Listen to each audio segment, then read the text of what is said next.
మీ అన్నయ్య ఎవరో చెయ్యి పట్టుకోవడం ఏమిటి? పోలీసులు లోపలేసి కుమ్మటం బాగానే ఉంది కానీ మేమంటే కోపం వచ్చిందా?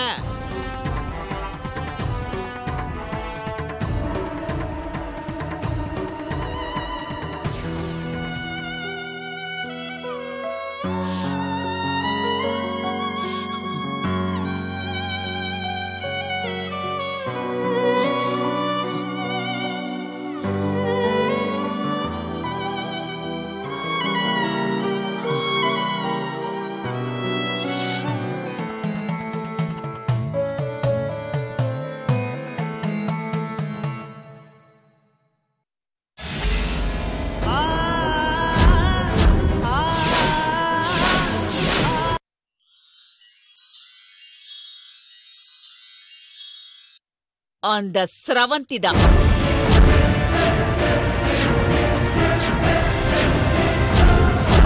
పూజ కోసం పూలు తెస్తే కర్పూరం తగిలి కాలిపోయాయని అది పూజ చేయటం అల్లుడు. ఇంకేముంది మావా, ఆ సత్యగాడిని కాపాడటం కోసం అయి ఉంటుంది. సత్య కోసం అదెందుకు పూజ చేయను? ఇంకా అర్థం కాలేదా అండాలు? అదే సావిత్రి. ఇన్ని రోజులు స్రవంతిలాగా మనల్ని నమ్మించింది. మనం వెతుకుతున్న సావిత్రి మన కళ్ళ ముందే ఉండి మనతో నాటకాలు ఆడింది. ఉంచుకున్న దాని గురించి ఊరంతా తెలిసినా కట్టుకున్నోడికి తెలియదు అన్నట్టు మన కళ్ళ ముందే ఉన్నా మనం తెలుసుకోలేకపోయాం అల్లుడు. అది మీకు దగ్గరగా ఉంది, మీ చుట్టే తిరుగుతుందని ఆ తంత్రగాడు చెప్తే ఏమో అనుకున్నాను. దీని గురించి అన్నమాట. పచ్చికాయలు తెచ్చి ఎండబెట్టవే అంటే మంచం మీద పోసి రగ్గు గప్పిందని ఇంకా ఆలోచిస్తావేంది అల్లుడు? పోయి చుట్టు పట్టుకొని లాక్కరాక. ఈ రోజు అది నా చేతుల్లో అయిపోయిందే. యాడికి ఎగురుకుంటూ పోతుండావు? దాని సంగతి తెలుస్తాను. ఆగమన్నానా? లేదో దాని అంతా చూడాల్సిందే. ఆగమన్నానా? ఈ రోజు నా చేతుల్లో అయిపోయింది. అది ఆగమన్నానా? అదేందమ్మా సావిత్రి దగ్గరికి నువ్వు అడిగినావు అనగానే అది నానే సావిత్రి అని ఒప్పుకుందునా?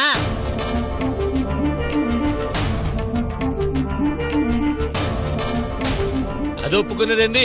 మూడు కోసం పూజలు చేస్తుంటే అదిదా నీకు తెలుసును, నాకు తెలుసును.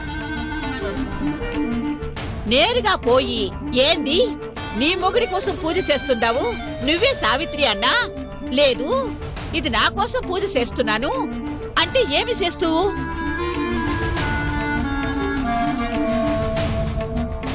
నాకేదో కష్టం ఉండది అందుకే పూజ చేస్తున్నాను అని చెప్పినా నువ్వేమి చేస్తువు? అంతలోకి దూరినోడిని కాళ్ళు పట్టుకొని వెనక్కి లాగినట్టు అట్టా ఆపుతావేందమ్మా? నేరుగా పోయినా అదిదా జరుగున్నాయినా. మరి ఇప్పుడేం చేయాలన్నా? దానికి నా దగ్గర మంచి ఉపాయం ఉండాది.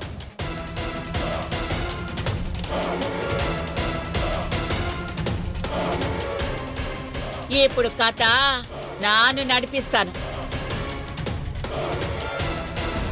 ఎడ్డబండి మీద ఏరు దాటపోతే ఎల్ల వచ్చి ఎత్తుకుపోయిందని ఏదో వాడు చేసి అదే సావిత్రిని ఒప్పించమ్మా చాలు. అట్టానే నాయనా, ఈ ఆండాలు పనితనవేందో చూస్తావుగా.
స్వామీజీ లేరు కదమ్మా. ఏదైనా పని మీద బయటికి వెళ్లారా? లేదమ్మా, కాశీ వెళ్ళారు. వరుసగా ఈ అపశకునాలేంటి?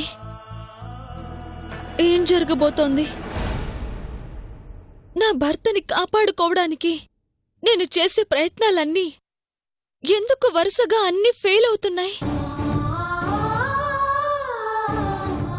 భగవంతుడా, ఏం చేయబోతున్నావయ్యా? ఈ విధంగా కూడా నా భర్తని రక్షించుకునే అవకాశం లేకుండా చేసిందెవరు? ఎందుకు నా పూజలు ఫలించడం లేదు?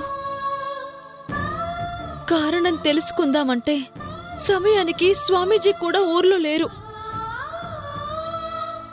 ఏం చెయ్యాలి? ఈ ఆటంకానికి అర్థం ఎలా తెలుసుకోవాలి? ఏ ఆటంకం లేకుండా పూజనెలా పూర్తి చేయాలి?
ఏంటిది? ఏం జరుగుతోంది? కొత్తగా ఇంటి చుట్టూ గద్ద తిరగడం ఏంటి?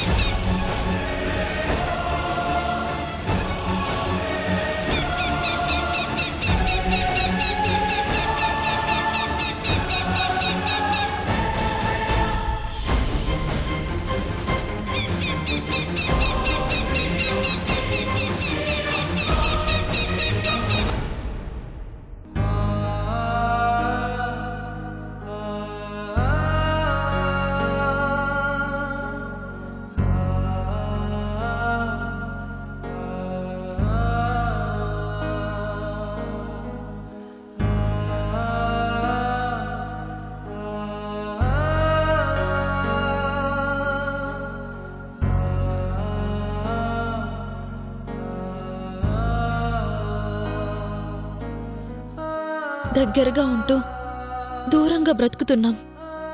పక్క పక్కనే ఉన్నా పరే వాళ్ళలా మిగిలిపోయాం.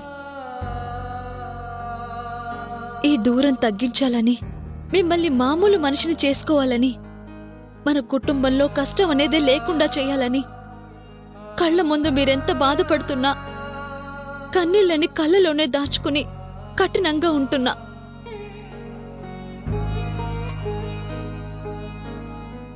ఇదంతా మీకోసమేనండి. సావిత్రిగా నేను బయటపడిన మరుక్షణం మనలో ఎవ్వరినీ బ్రతకనివ్వరు.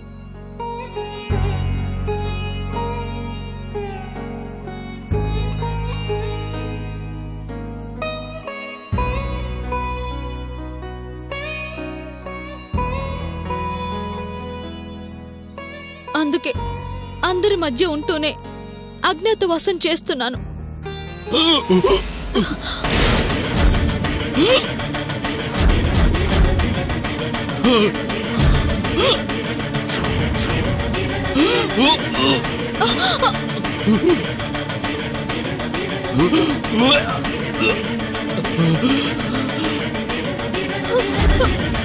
ఏమండి?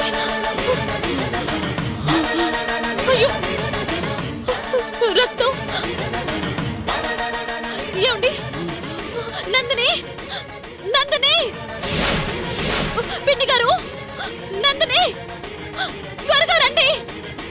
ఏంటి శ్రవంతి, ఎందుకలా అరుస్తున్నావు? శ్రవంతి, ఏమైంది అంత గట్టిగా అరిచావు?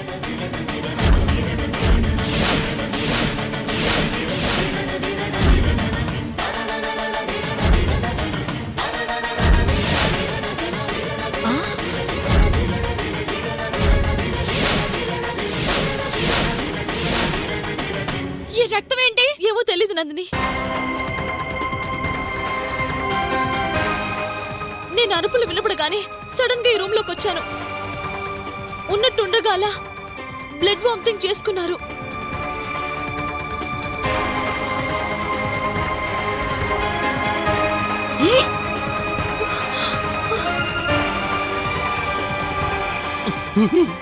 అన్నయ్య,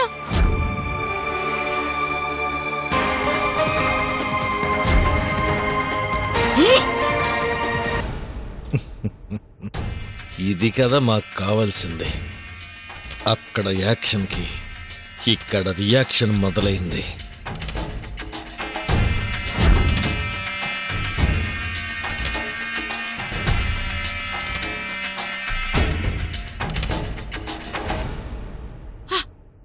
అడే అప్ప, బిడ్డకి ఏమిదా అయినది ఆండవా?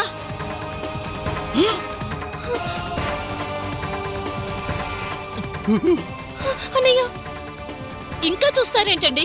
ఏమైందో ఏంటో, త్వరగా బాబుని హాస్పిటల్కి తీసుకెళ్దాం. అన్నయ్య, కదలరేంటండి? అన్నయ్య, కదలరేంటండి? అమ్మా నందిని, పదమ్మా, హాస్పిటల్ తీసుకెళ్దాం. మావయ్య, రా మావయ్య. అల్లుడు, ఏమైంది అల్లుడు నీకు? పదమ్మా, హాస్పిటల్ తీసుకెళ్దాం. అన్నయ్య. పదండి. అల్లుడు, అన్నయ్య. జాగ్రత్తమ్మా, జాగ్రత్త.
ఏంటిది?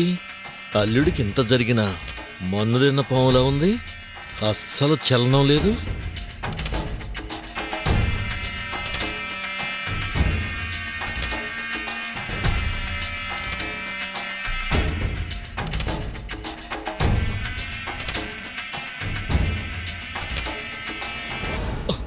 ఏంటమ్మా అల్లుడికి ఈ కష్టాలు?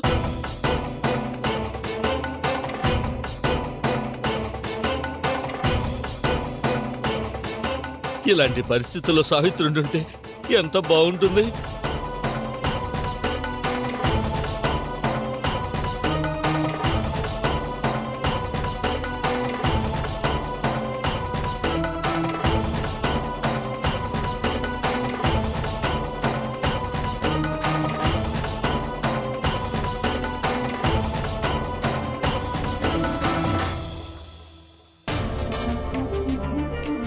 గోడ కేకేసింది, ఆవు రంకేసింది అన్నట్టు నా మనవడు ఇంత బాధపడుతున్నా ఆ సావిత్రి ఇంకా బయటికి రాదేందమ్మా?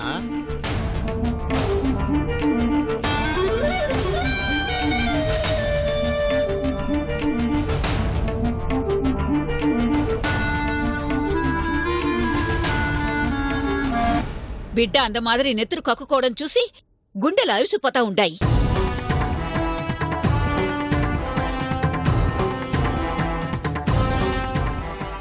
ఏమిదా జరుగునో ఏమో.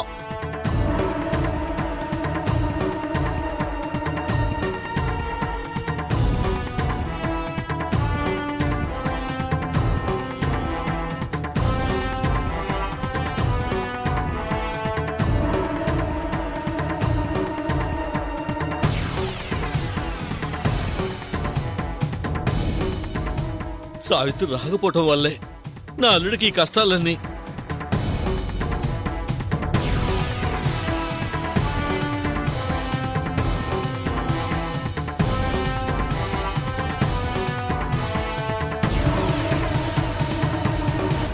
సావిత్రి వస్తే ఎప్పట్లా హాయిగా సంతోషంగా ఉంటాడు.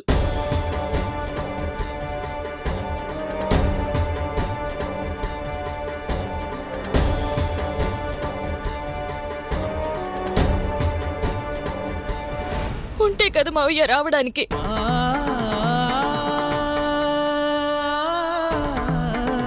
వదిన చనిపోయింది కదా.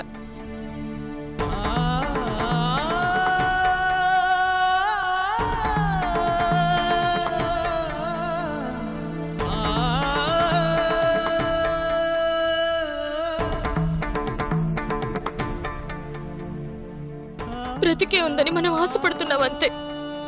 నిజంగా వదిన బ్రతికే ఉంటే ఇంత జరిగినా రాకుండా ఉంటుందా?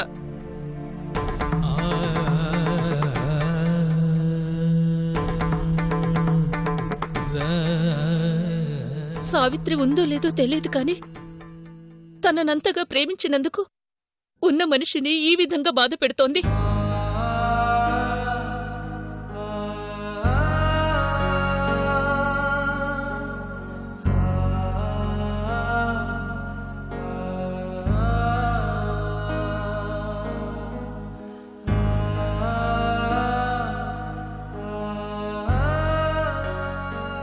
డాక్టర్ గారు, ఎలా ఉంది ఆయనకి?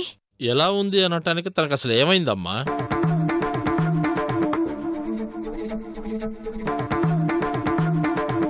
అన్ని టెస్టులు చేశాను. రిపోర్ట్స్ చెక్ చేస్తే హెల్త్ విషయంలో అతనికి చిన్న ప్రాబ్లం కూడా లేదు.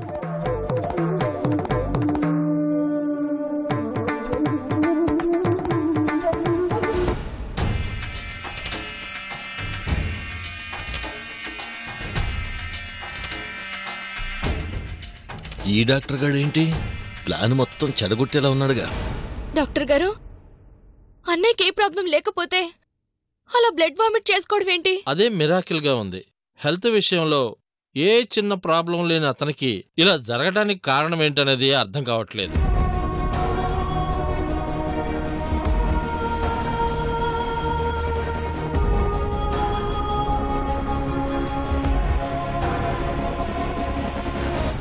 ఆరోగ్యము మంచిగా ఉండాది.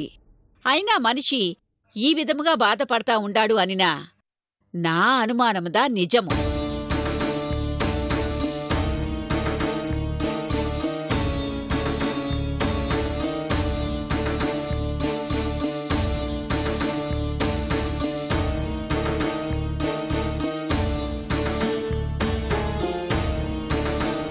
యారో సత్యని వశీకరణం ద్వారా వశము చేసుకుని ఇంద మాదిరి చిత్రహింసలు పెడతా ఉండారు.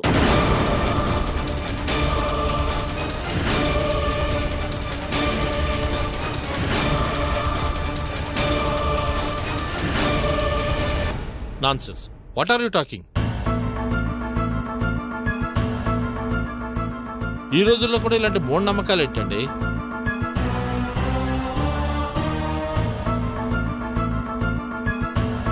మరి సత్య ఎందుకు అప్పుడు వామిట్ చేసుకుంటా ఉండాడు?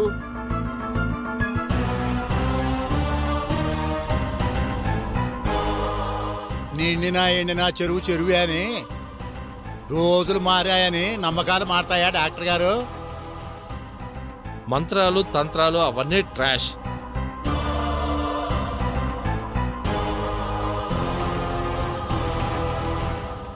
దయచేసి అటువంటి వాటి జోలికి వెళ్ళకండి. నేను టాబ్లెట్స్ రాసిస్తాను, వాటిని జాగ్రత్తగా వాడండి చాలు. డాక్టర్ గారు, మరి మా అన్నయ్యని హాస్పిటల్లోనే ఉంచమంటారా? అవసరం లేదమ్మా, తనకి ఏ ప్రాబ్లం లేదని చెప్తున్నాగా.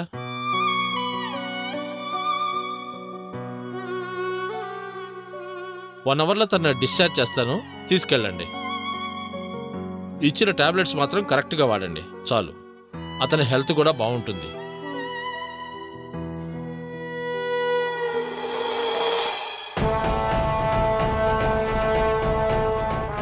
అల్లుడు ఆ విధంగా నెత్తురుగక్కుంటే ఈ డాక్టర్ అన్నమ్మా ఏమీ లేదంటున్నాడు.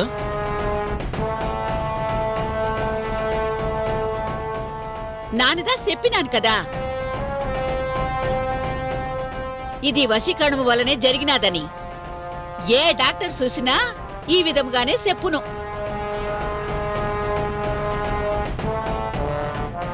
సర్లే, ముందింటికి తీసుకెళ్ళమని చెప్పాడుగా, తీసుకెళ్దాం పదండి. మిగతా సంగతి తర్వాత చూసుకుందాం.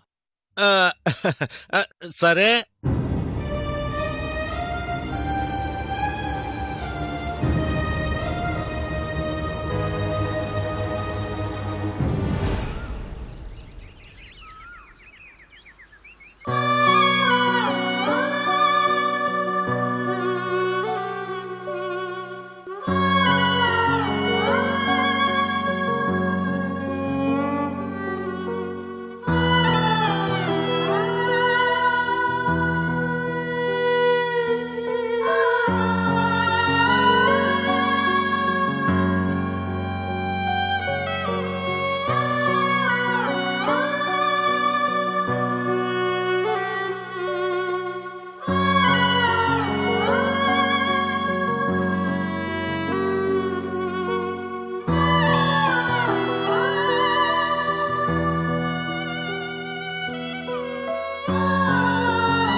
ఏదో జరుగుతోంది. నన్ను బయటికి రప్పించడం కోసం ఏదేదో చేస్తున్నారు. ఆయన్ని బాధ పెడుతున్నారు. ఎవరు చేస్తున్నారు ఇదంతా?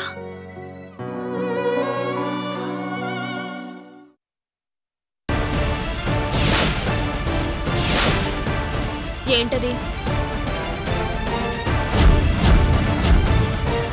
నిన్నే స్రవంతి, ఏంటది? అది